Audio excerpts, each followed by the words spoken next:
élu que j'ai beaucoup apprécié. Mais à l'époque des faits, suite à cette déclaration qu'il a faite il y a quelques jours sur RFI, je me pose une question. Est-ce que Achille Mbembe ne confond pas la discrimination et le tribalisme anti-bamileke?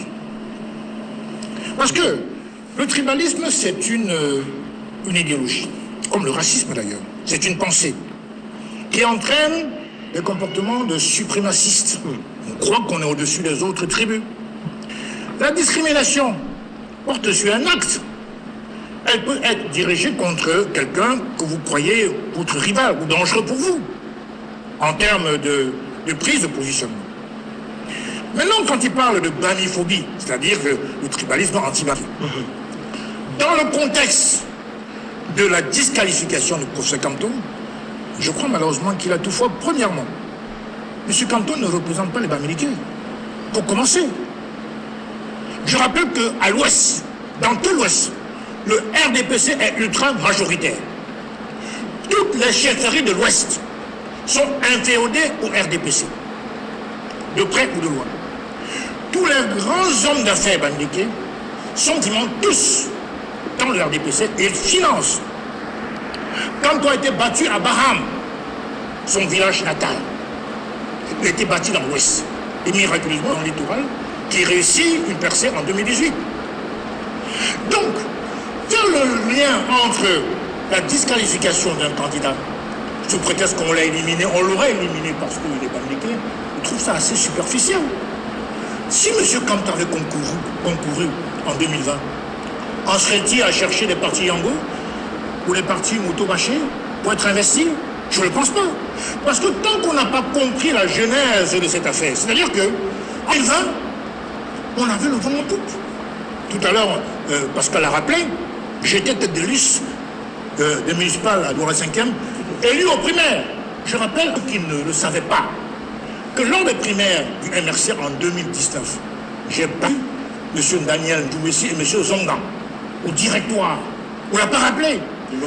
Et Douala 5e, c'est la seule circonscription du MRC qui est allée aux primaires.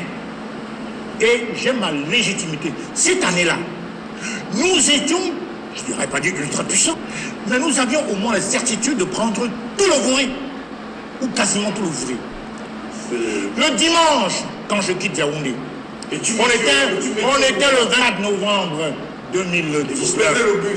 Et le professeur nous dit, on va en finir avec le RDPC.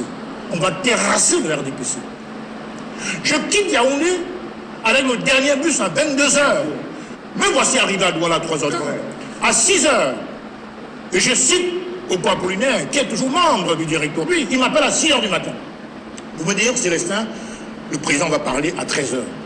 Dans mon esprit, c'est que contrairement par rapport à ce qu'il m'a dit la veille, ou l'avant-veille, il voulait encore nous booster. Donc j'étais confiant. À 7h du matin, je me rends au siège du MRC Aïdo, pour ceux qui connaissent un peu le Grand Moulin. Eh bien, étant tête de liste, j'avais le devoir de checker les documents de mes policiers. Vous savez qu'il suffit d'un rien, un acte de naissance mal rédigé, et tout le dossier tombe. Tout était OK, fort heureusement, et j'envoie donc mes collaborateurs aller payer la dernière caution à Bonanjo, au trésor public qui termine à 15h. Eh bien, entre-temps, à 13h30, je me branche donc sur Facebook, et j'entends le professeur dire fièrement, nous avons décidé de ne pas prendre part aux élections municipales législatives. Ouais. Tout le monde était KO, parce qu'on ne focalise pas. Tout le monde était KO et dans l'incompréhension la plus totale. Comment un homme qui a rassénéré, qui nous a sensibilisés, qui nous a remontés à seulement 24 heures, en arrive-t-il à changer brutalement de décision, faisant ainsi le lit à DPC parce qu'il passe de 143 députés à 153 et donnant la possibilité au PCRN d'avoir même un élu à Vouri-Est. Parce que si nous étions là à Vouri-Est, donc dans la 5e et 3e cumulés, jamais il n'y aurait eu d'élu SDF ou PCRN, vu l'apogée du MRC cette année-là. Donc voilà les raisons, la genèse, qui fait qu'aujourd'hui, l'opposition a multiplié les erreurs parce qu'après Fondi, M. Kamto était considéré comme la relève, quelque part. Et c'était lui le souffle de l'opposition. De quoi peut tenir la déclaration d'affirmation de Achille Mbembe? Mais je crois qu'il fait l'amalgame entre la présence de Maurice Kamto dans cette élection présidentielle, alors qu'il y a eu le candidat Bamileke. Il y a eu à l'époque Kamgen Hubert, il y a eu Zongan, il y a eu genre les deux mouvements en 2011. Oui, mais qui ne font pas peur. Non mais attendez, il faut pas peur, ça veut dire quoi? Alors aujourd'hui, il y a eu Maurice Kamto. Mais écoutez, vous voulez que Elecom fasse un clin d'œil à monsieur Kamto parce qu'il a de beaux yeux? Non.